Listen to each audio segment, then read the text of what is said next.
પાટણ શહેરમાં વિવિધ સમસ્યાઓને લઈને ભાજપના કોર્પોરેટરોએ પાલિકા કચેરી ખાતે પહોંચી જઈ સૂત્રોચ્ચાર કરી વિરોધ પ્રદર્શન યોજ્યું હતું।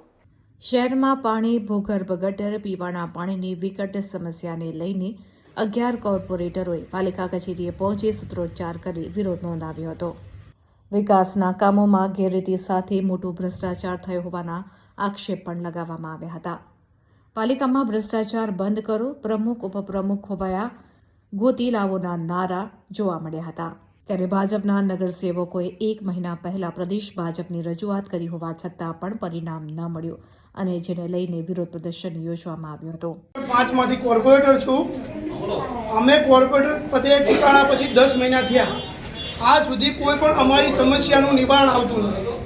મારા વોર્ડમાં 3-4 જગ્યાએ પીવાનું ગંદુ પાણી મિક્સ થાય છે, એનો નિકાલ થતો નથી, કોઈ પણ સમસ્યાનું હલ થતું નથી। તમે જાતે પૈસા ખર્ચી અને કામ કરાવો તો ઠીક છે, પાલિકા કોઈ પણ કામ કરતી નથી।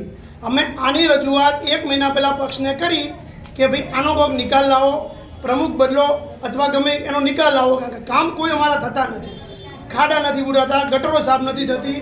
મારા એરિયામાંથી રોજ 700 વિદ્યાર્થીઓ હેડે છે શિશુ મંદિર જવા, ત્યાં રોડ ઉપર કાયમી પાણી ભરી રહ્યા છે, એટલે એનો કોઈ નિકાલ થતો નહીં। પક્ષમાં મહિના પહેલાં રજૂઆત કરી પણ પક્ષે કોઈ વાત સાંભળતું નથી।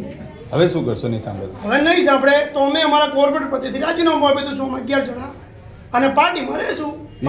વિકાસના કામો નથી થતા, શું ભ્રષ્ટાચાર થાય છે? ભ્રષ્ટાચાર થાય। અમે જે કામો મૂકેલા હતા યુડીબી ગ્રાન્ટમાં 88માં, એ અમારા કામો ટોટલ કાઢી નાખવામાં આવ્યા। એની જગ્યાએ ટોટલ સ્ટ્રોંગ વોટરની લાઈનો મૂકવામાં આવી, જેની કોઈ હારીજમાં જરૂરિયાત અમુક એરિયામાં છે, બાકી નથી। જરૂરિયાત સાથે પીવાના પાણીની લાઈનોની છે, એ રાખી નથી, રસ્તા નથી રાખ્યા, એટલે ખૂબ તકલીફ છે। કોણ કરે છે ભ્રષ્ટાચાર? ભ્રષ્ટાચાર તો જે પાલિકામાં શાસન કરે ભ્રષ્ટાચાર કરે છે। અમે તો અમારી તો કોઈ વાત સાંભળતા નથી। કોના વિરુદ્ધમાં આપણે સૂત્રોચ્ચાર કરે? પ્રમુખ અને ઉપપ્રમુખના વિરુદ્ધમાં। અમે આજે 11 જણા ભેગા થઈને સૂત્રોચ્ચાર કરવા, અને પ્રમુખ તો હાજર રહેતા નથી, મહેસાણા રહે છે, મીટિંગથી મીટિંગ આવે છે। મારું નામ આરતી મહેતા છે અને વોર્ડ નંબર 2 માં હું ચૂંટાઈ છું। જ્યારથી ચૂંટાઈ છું ત્યારથી લોકોની સમસ્યામાં એક પણ સમાધાન નથી કરી શકી। જે મેં પર્સનલી કર્યો તો બરોબર છે, બાકી પ્રમુખ સાહેબ જોડે આવીને કહીએ કંઈ બી તો એ હાજર જ ના હોય, એટલે પછી સાંભળવાનો પ્રશ્ન જ ના રહે।